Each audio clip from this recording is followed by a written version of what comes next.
Sword of Coming, episode 331. Untuk melihat video selengkapnya, sahabat bisa kunjungi playlist yang telah Sabta Novel sediakan. Yuk mari, kita berimajinasi bersama dan masuk ke alur ceritanya.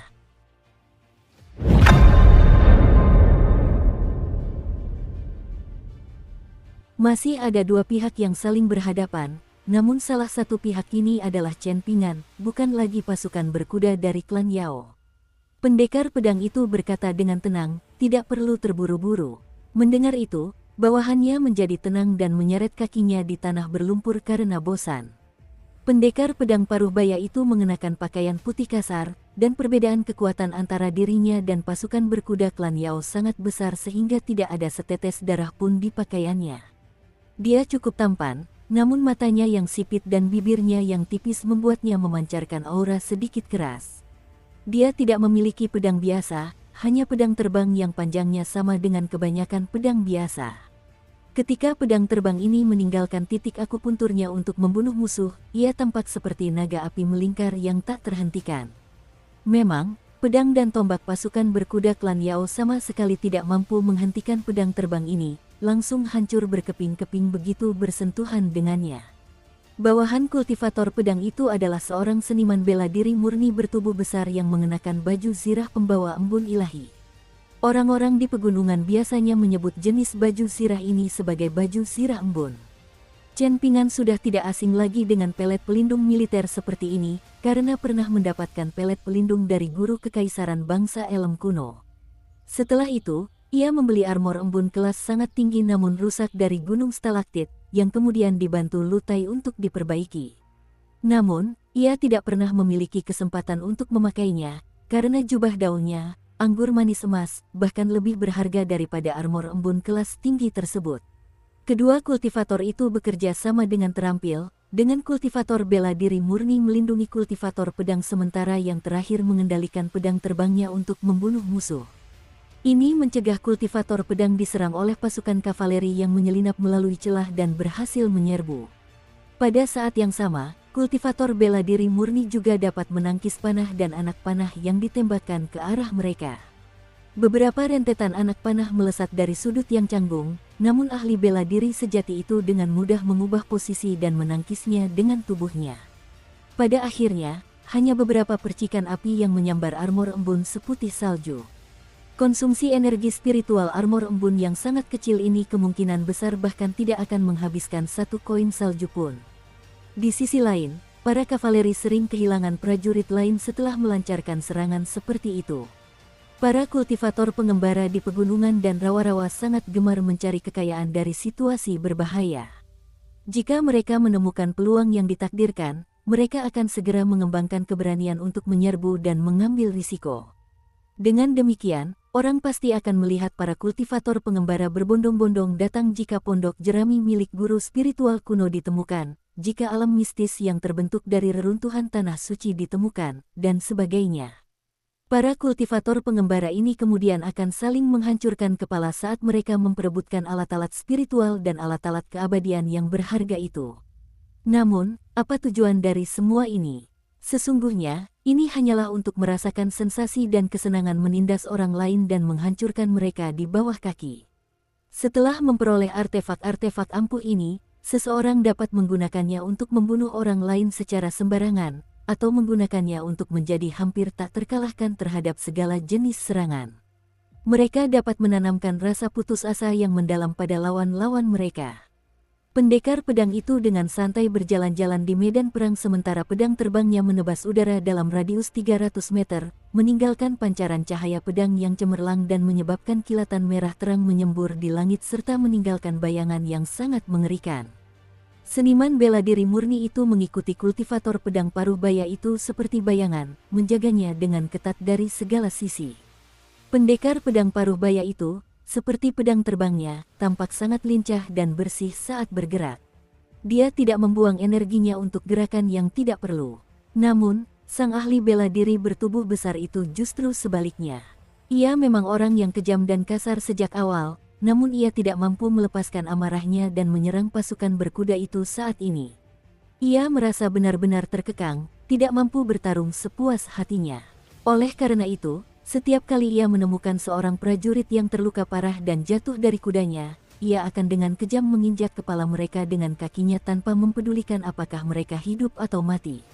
Terkadang, ia juga menginjak dada mereka dan menyebabkan daging dan tulang mereka yang hancur bercampur dengan baju zirah mereka yang remuk. Itu adalah pemandangan yang mengerikan. Namun, tiba-tiba ada seseorang yang jatuh dari langit. Pendekar pedang paruh baya itu melirik orang yang menghalangi jalan mereka saat ia berhenti.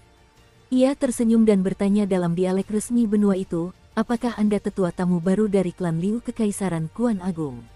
Benua Daun Payung memiliki banyak gunung dan sungai yang memisahkan berbagai wilayah satu sama lain, sehingga menurut kitab abadi yang dimiliki Chen Pingan, terdapat jauh lebih banyak dialek di benua ini daripada di benua botol harta karun timur.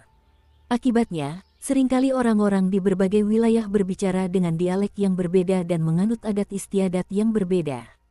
Karena itu, para petinggi kekaisaran dan negara di benua ini biasanya fasih berbahasa dialek resmi benua tersebut.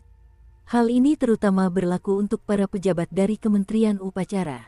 "Kenapa bicara omong kosong dengannya?" gerutu sang ahli bela diri bertubuh besar dengan kesal. "Lepaskan saja dia dan selesaikan. Dia tidak lebih dari seorang ahli bela diri di bawah tingkat ketujuh, dan membunuh para ahli bela diri muda berbakat seperti ini bahkan lebih mendebarkan dan memuaskan." Munculnya ikan besar lain secara tiba-tiba. "Bukankah ini sesuai dengan keinginanku?" jawab kultivator pedang itu sambil tersenyum.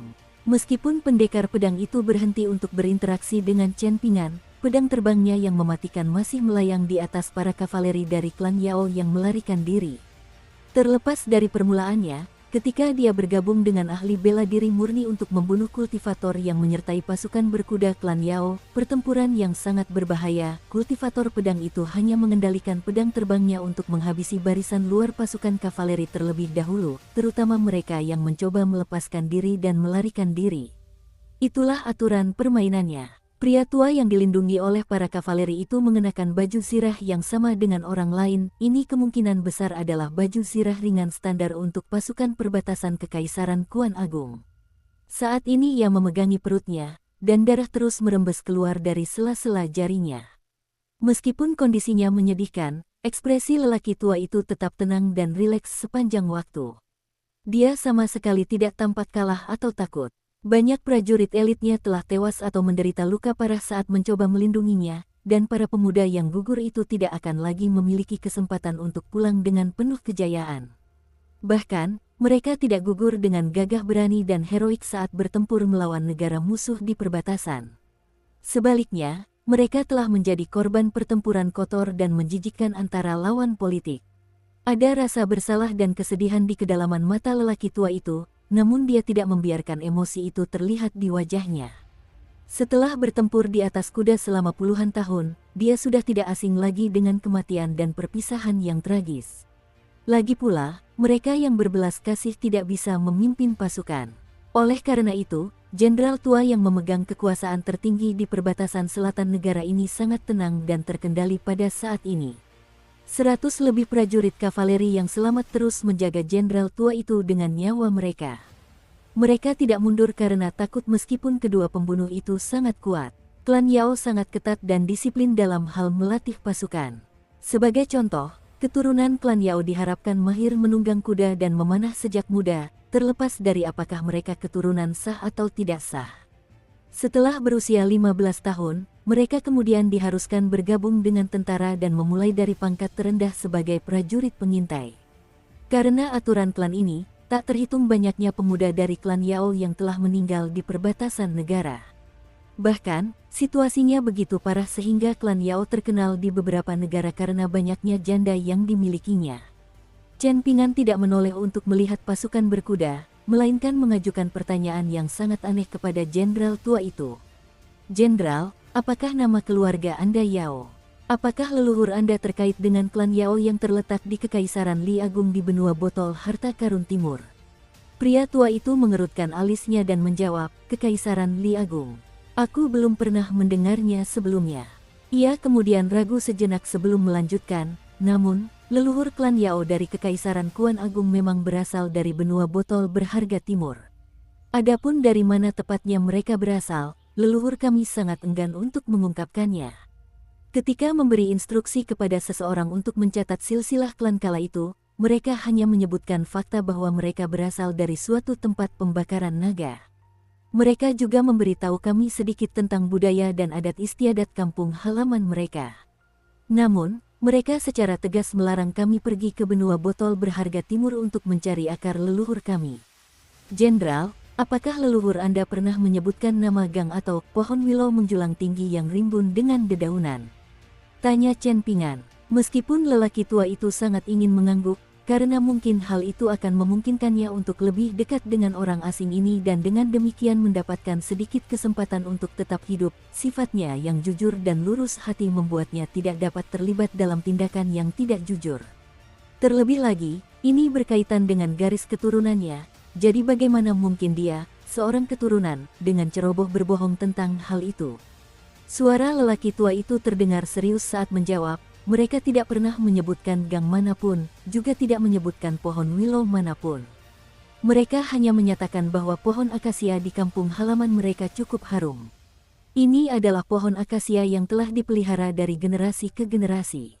Bahkan, klan Yao dari Kekaisaran Kuan Agung juga memiliki pohon akasia berusia 1000 tahun di halaman kediaman leluhur kami. Barulah setelah mendengar itu Chen Pingan menoleh ke arah lelaki tua itu, mengangguk dan berkata sambil tersenyum, "Saya mengerti." Orang tua itu semakin bingung. Apa yang dipahami oleh bocah muda ini?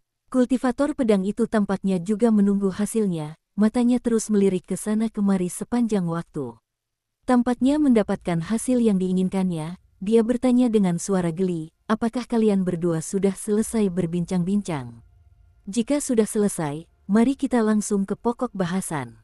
Chen Pingan meletakkan tangannya di gagang Deep Infatuation dan Halting Snow sambil bertanya, "Apakah seseorang membayar kalian untuk melakukan pembunuhan ini? Apakah kalian berdua menerima uang untuk menghilangkan bahaya bagi klien kalian?" "Kau bicara omong kosong," ujar kultivator pedang paruh baya itu dengan ekspresi kesal. "Ini bukan hal biasa bagi saya, jadi sungguh kebetulan Anda menyaksikannya," kata Chen Pingan sambil tersenyum. Di antara pasukan berkuda klan Yao, terdapat seorang prajurit kavaleri muda yang penampilannya sedikit mirip dengan lelaki tua itu. Ia melirik kultivator pedang yang sangat kejam yang telah menebas mereka seolah-olah sedang memanen gandum, dan melirik bocah muda berjubah putih yang hanya memiliki angin sepoi-sepoi di lengan bajunya. Prajurit kavaleri muda itu benar-benar bingung dan tidak tahu apa yang sedang terjadi. Seorang jenderal muda dan pemberani, dua generasi lebih muda dari jenderal tua itu, akhirnya mendapat kesempatan untuk menarik napas dan mengucapkan beberapa patah kata. Ia baru saja berhasil melarikan diri, dan ia benar-benar tak berdaya ketika saudara-saudara seperjuangannya terbunuh oleh pedang yang berterbangan itu satu demi satu. Ia tampak sangat berantakan, dan terdapat luka sayatan yang dalam dan berdarah di wajahnya. Pemuda yang baru berusia 20-an itu berada dalam kondisi yang sangat menyedihkan, namun ia sama sekali tidak mempedulikannya dan berkata dengan suara pelan, "Jenderal, dilihat dari betapa kuatnya kemampuan mistis pedang terbang orang jahat itu, seharusnya kita tidak mengirimkan sinyal untuk meminta bala bantuan dari kakek ketiga dan Jiu Niang." Pria tua itu menatap Chen Pingan sepanjang waktu, dan setelah mendengar pernyataan bawahannya yang terpercaya, dia tertawa dingin dan menjawab, "Kita adalah target, tetapi kita juga umpan." Jenderal muda itu jelas merupakan keturunan langsung dari klan Yao yang mengetahui banyak rahasia internal pasukan perbatasan dan istana kekaisaran, jadi dia bertanya dengan suara hati-hati, "Lalu tindakan istana kekaisaran yang secara diam-diam memobilisasi lebih dari setengah kultivator dari pasukan kita dan mengerahkan mereka kembali ke pertempuran antara Gubernur Komando Jin Huang dan Dewa Air Danau Jarum Pinus?" Jenderal tua itu menghela napas penuh emosi dan menjawab dengan suara rendah, "Ini bisa dilihat sebagai rencana terbuka yang dijalankan oleh orang-orang di belakang layar. Meskipun menyebabkan negara musuh di selatan kehilangan sebagian kekuatan dan vitalitas melalui konflik internal, hal itu juga dapat menjebak kita. Ini jelas bukan rencana yang bisa dibuat oleh klan Van Luma." Chen Pingan berbalik dan bertanya, "Bolehkah saya bertanya, Jenderal tua, mengapa Anda dikejar oleh kedua orang ini?" "Mungkin karena dendam dari medan perang," jawab lelaki tua itu sambil tersenyum. Rencana pembunuhan ini berkaitan dengan beberapa rahasia kotor Istana Kekaisaran Great Kuan, jadi lelaki tua itu tentu saja tidak ingin mengungkapkan terlalu banyak kepada Chen Ping'an. Dari generasi ke generasi, pasukan perbatasan klan Yao selalu setia kepada klan Liu Kekaisaran dan menjauhkan diri dari konflik apapun di Istana Kekaisaran. Mereka akan melayani siapapun yang menjadi kaisar, dan menolak untuk terlibat dalam perebutan kekuasaan internal apapun. Namun, dalam 10 tahun terakhir, sebuah insiden yang tidak menyenangkan telah terjadi. Menurut aturan klan Yao, perempuan dalam klan dilarang menikah dengan anggota klan kaya dari luar wilayah tersebut. Mereka hanya diperbolehkan menikah dengan anggota klan setempat. Namun, putri muda lelaki tua itu telah jatuh cinta pada seorang pemuda pengembara kala itu, dan pemuda itu juga memiliki karakter dan pengetahuan yang mengesankan. Tidak hanya itu, tetapi mereka berdua juga telah berjuang berdampingan dan melewati suka duka bersama. Seharusnya ini berujung pada pernikahan bahagia dan membuat mereka menjadi idaman semua orang, namun lelaki tua itu tetap berpegang pada aturan klan dan tidak menyetujui hubungan ini. Putrinya memang anggota setia klan Yao, dan dia telah diam-diam menanggung rasa sakit karena berpisah dari kekasihnya. Dia telah menulis surat kepadanya untuk memutuskan hubungan mereka sekali dan untuk selamanya.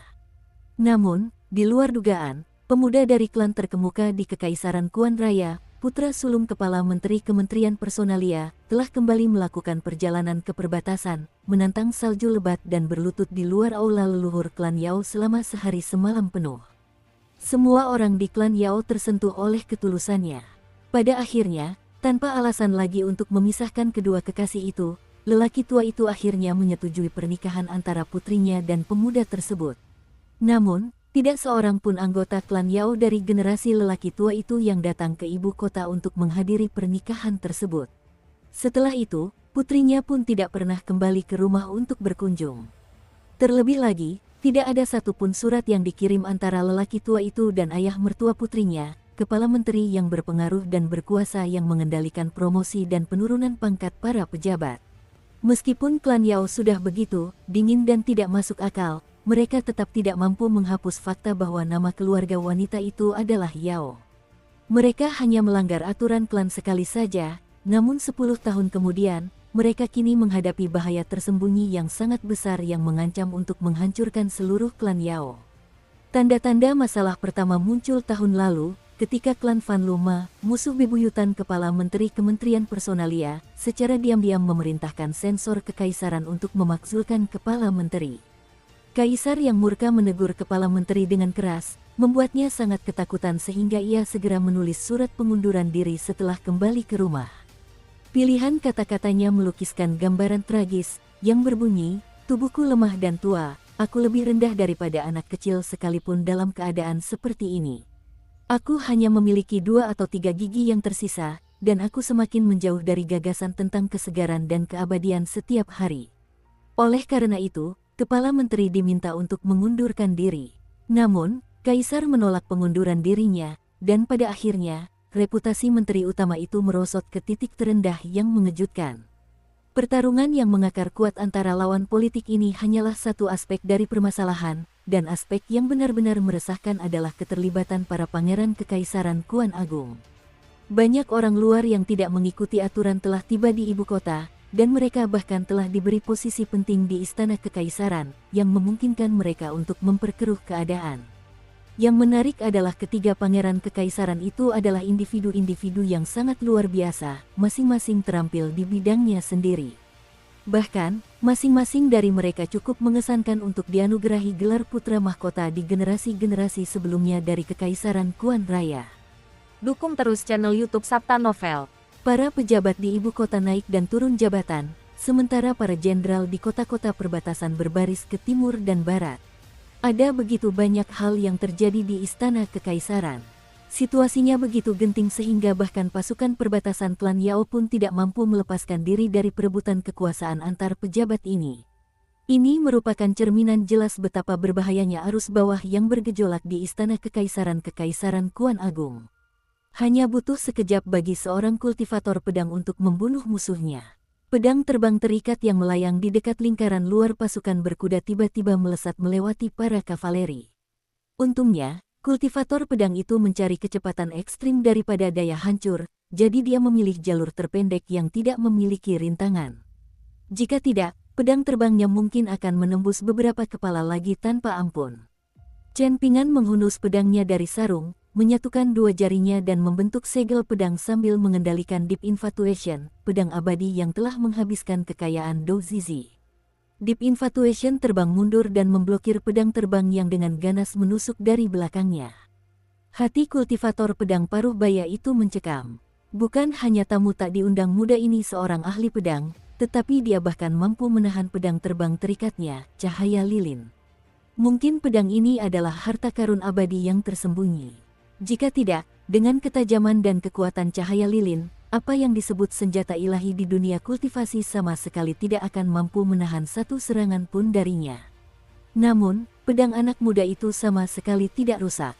Tidak ada satupun goresan di atasnya.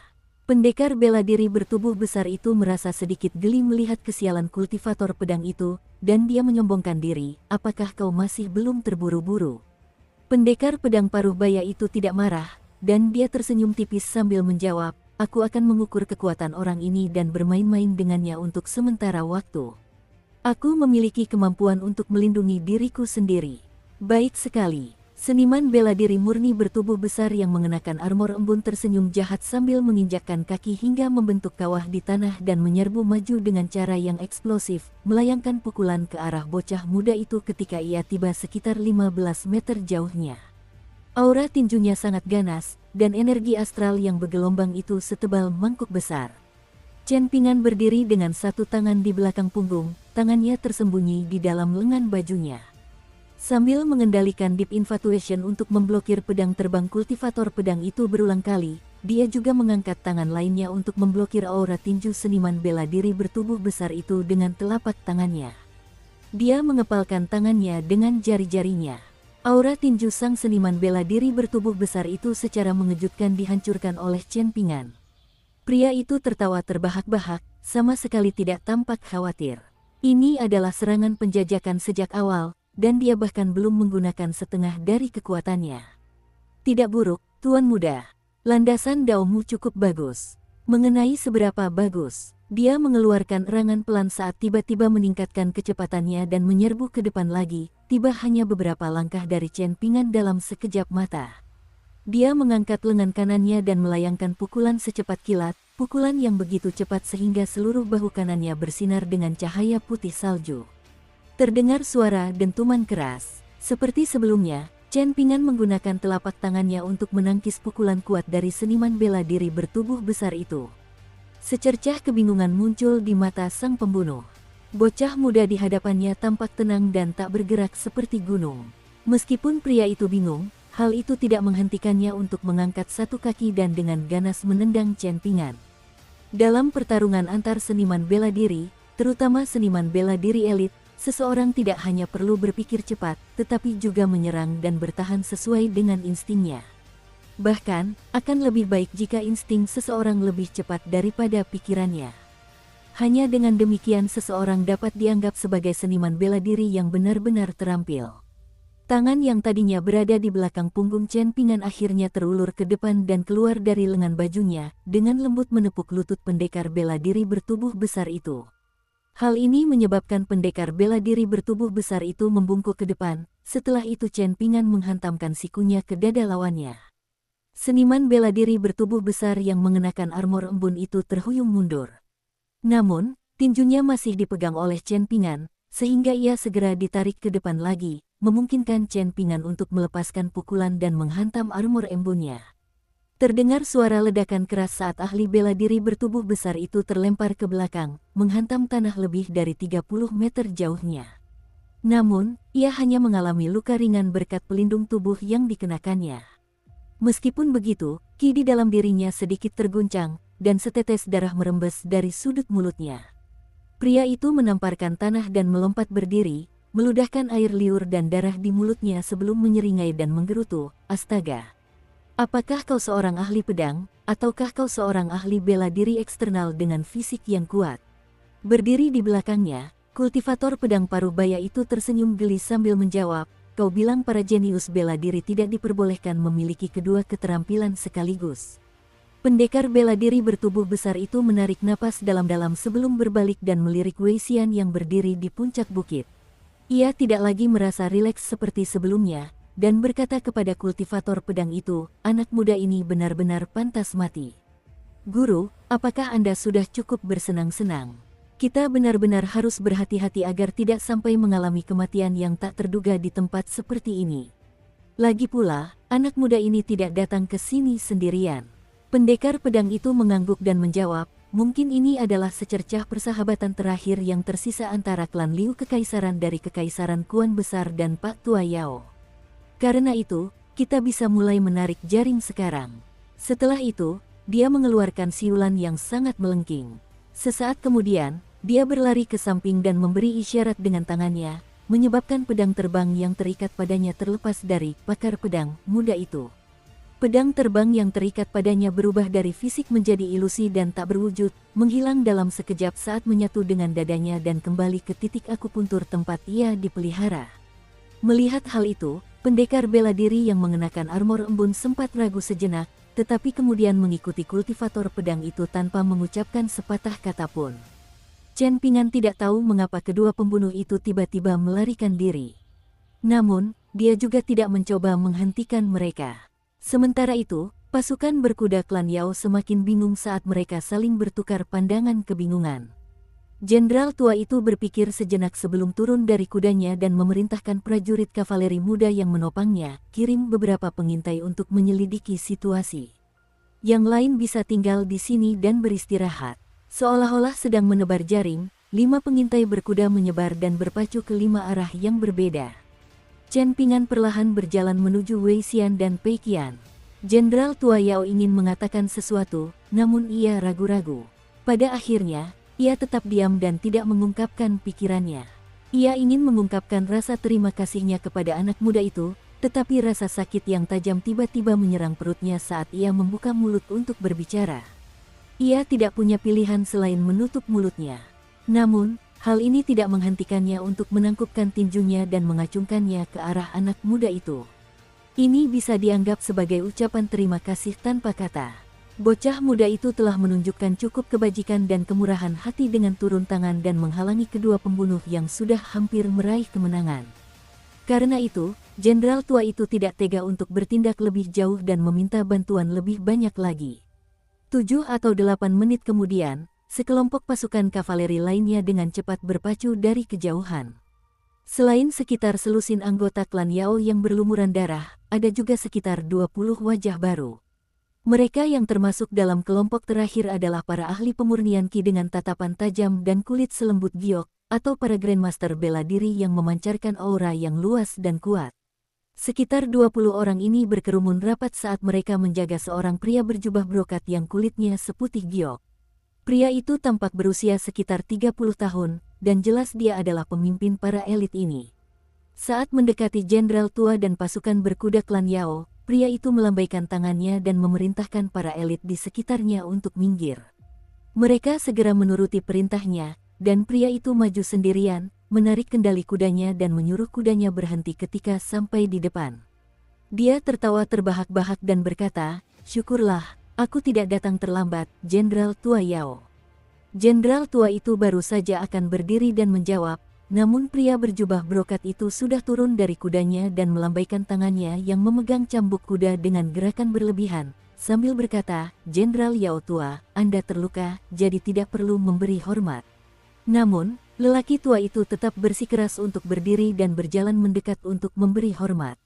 Pria berjubah brokat itu mempercepat langkahnya dan langsung berjalan menghampiri jenderal tua itu bersama kudanya, berkata dengan suara pelan, "Pada akhirnya, klan Yao hanya menderita malapetaka ini karena Li Siling dan saya. Karena kebetulan saya juga berada di perbatasan, tidak ada alasan bagi saya untuk hanya berdiri dan menonton. Mohon mengerti, Jenderal Tua Yao. Saya pasti tidak akan datang ke sini dan menunjukkan diri jika bukan karena situasi yang genting." Pria tua itu mengganti topik pembicaraan dan berkata dengan suara serius, "Yang mulia, dengan kedudukan Anda yang terhormat, bagaimana mungkin Anda dengan ceroboh membahayakan diri sendiri seperti ini? Anda adalah Jenderal Besar Selatan, seorang pejabat tingkat 2 yang tinggi dari Kekaisaran Kuan Agung yang telah mempertaruhkan nyawanya di medan perang selama beberapa dekade. Jadi bukankah hidup Anda juga dihargai dan berharga? Pria berjubah brokat itu tertawa kecil sebagai jawaban. Yang mulia, seru lelaki tua itu sambil tersenyum getir. Pria berjubah brokat itu melambaikan tangannya dan berkata sambil tersenyum, "Aku sudah datang ke sini dan menunjukkan diriku, dan aku sudah mendengarkan apa yang kalian katakan. Mungkin sudah waktunya aku berbalik dan pergi sekarang. Tapi bagaimana kita tahu bahwa para pembunuh itu tidak memiliki rencana lain?" Senyum tak berdaya terlukis di wajah lelaki tua itu saat dia menjawab, "Saya akan menuruti perintah Anda, Yang Mulia." Pria berjubah brokat itu tiba-tiba menggunakan cambuk kudanya untuk menunjuk ke bukit di dekatnya, sambil bertanya, "Siapakah orang-orang itu? Aku tidak akan selamat sampai sekarang jika bukan karena kedatangan dan bantuan mereka yang tepat waktu," jelas lelaki tua itu. "Mereka memiliki sikap yang mirip dengan para pengembara dari Sekte Mohis. Anda tidak perlu terlalu memikirkannya, Yang Mulia. Ini hanyalah pertemuan kebetulan, jadi kita tidak perlu melebih-lebihkan dan memperumit situasi." Pria berjubah brokat itu mengangguk tanda mengerti. Namun, tiba-tiba ia menepuk kepalanya dan buru-buru mengambil sebuah botol kecil dari lengan bajunya. Ia membuka sumbatnya, menyebabkan aroma harum langsung menyebar di udara. Kemudian ia menuangkan pil alkimia berwarna hijau tua dan menyerahkannya kepada lelaki tua itu, sambil menjelaskan, "Ini adalah pil rahasia dari Istana Kekaisaran yang digunakan untuk mengobati luka. Anda hanya perlu menelannya, Jenderal Tua Yao." Orang tua itu tidak curiga akan adanya kecurangan saat menerima pil alkimia itu dan berterima kasih kepada pangeran. Ia tanpa ragu sedikit pun langsung memasukkannya ke dalam mulut dan menelannya. Senyum di wajah pangeran semakin lebar saat ia sendiri berjalan menghampiri jenderal tua itu dan memeganginya, menuntunnya menuju kereta. Chen Pingan berdiri di puncak bukit dan mengucapkan selamat tinggal kepada mereka dengan tatapannya. Setelah beberapa saat, Chen Pingan mengambil kembali peluru baju besi militernya dan menyerahkannya kepada Wei Xian. Namun, Wei Xian tidak langsung menerimanya. "Ini adalah pelet pelindung militer yang dikenal sebagai pelindung embun ilahi," jelas Chen Pingan. "Benda ini akan berubah menjadi baju sirah jika kau menyalurkan ki sejatimu ke dalamnya, dan akan menghasilkan baju sirah yang mirip dengan milik seniman bela diri itu. Selain itu, baju sirah ini dapat secara otomatis memblokir serangan dari pedang, saber, dan teknik mistik. Kecuali jika baju sirah tersebut langsung ditembus oleh satu serangan atau diserang berulang kali di tempat yang sama, baju sirah itu seringkali akan menjadi harta karun penyelamat hidup selama memiliki energi spiritual yang cukup untuk tetap aktif. Baju sirah ini sangat efektif melawan pedang terbang terikat milik kultivator pedang. Secara umum, tingkat kekuatan peluru pelindung berhubungan langsung dengan seberapa banyak energi spiritual yang dapat disimpannya. Oleh karena itu, peluru pelindung secara kasar dibagi menjadi 3 kategori yang oleh penduduk pegunungan disebut sebagai pelindung genangan air, pelindung kolam, dan pelindung danau, secara bercanda. Armor pembawa embun ilahi termasuk dalam peringkat terendah, dengan hampir semuanya dikategorikan sebagai armor genangan air. Namun, armor yang dijual di penginapan Ganoderma di Gunung Stalaktit itu unik. Kemungkinan besar itu adalah armor leluhur, salah satu dari batch pertama armor pembawa embun ilahi. Dengan kata lain, itu adalah baju sirah yang sangat berharga yang dibuat dengan teliti oleh seorang Grandmaster militer. Wei Xian menepis tangan Chen Pingan yang terulur dan berkata sambil terkekeh, "Aku tidak bisa menerima hadiah yang tidak pantas kudapatkan. Belum terlambat bagiku untuk menerimanya setelah aku melakukan jasa yang terpuji." Chen Pingan tersenyum dan menyimpan peluru pelindung itu. Namun, ada raut penuh harap di wajah Pei Qian saat dia bertanya, "Jika dia tidak menginginkannya, bisakah kau memberikannya padaku saja?" Chen Pingan sama sekali mengabaikannya. Setelah itu, mereka bertiga berangkat ke arah yang berbeda dari pasukan berkuda klan Yao. Mereka menuju ke kota kecil yang siluetnya samar-samar dapat mereka lihat. Saat mereka berjalan, Wei Xian akhirnya mengucapkan beberapa patah kata, sebuah tindakan yang sangat jarang terjadi. Dia mengajukan 3 pertanyaan berturut-turut. "Tuan muda, apakah Anda berusaha menjadi seorang bijak moral yang mengejar 3 kualitas abadi?" Chen Pingan tak kuasa menahan tawa sambil menggelengkan kepala dan menjawab, "Tentu saja tidak. Jika ia benar-benar memiliki ambisi seperti itu, maka Chen Pingan pasti sudah menerima tawaran untuk menjadi murid sang bijak-bijak sejak lama. Namun, perjalanan panjang Chen Pingan melintasi benua, terutama benua daun payung, telah membuatnya semakin teguh pada keyakinannya sendiri. Lalu, apakah kau ingin memanfaatkan tren yang tak terbendung ini dan memperebutkan wilayah serta kekuasaan? Tanya Wei Xian. Chen Pingan terdiam. Dia menunjuk dirinya sendiri dan bertanya, "Aku." Wei Xian akhirnya bertanya, "Kalau begitu, mungkin Anda ingin fokus pada pengembangan diri, mencapai Dao, dan meraih keabadian. Mengapa kau menanyakan pertanyaan-pertanyaan ini?" Balas Chen Pingan. Wei Xian tidak mengatakan apapun lagi. Chen Pingan juga tidak mau mengatakan apapun lagi, sehingga mereka bertiga terdiam sepenuhnya sambil terus berjalan maju.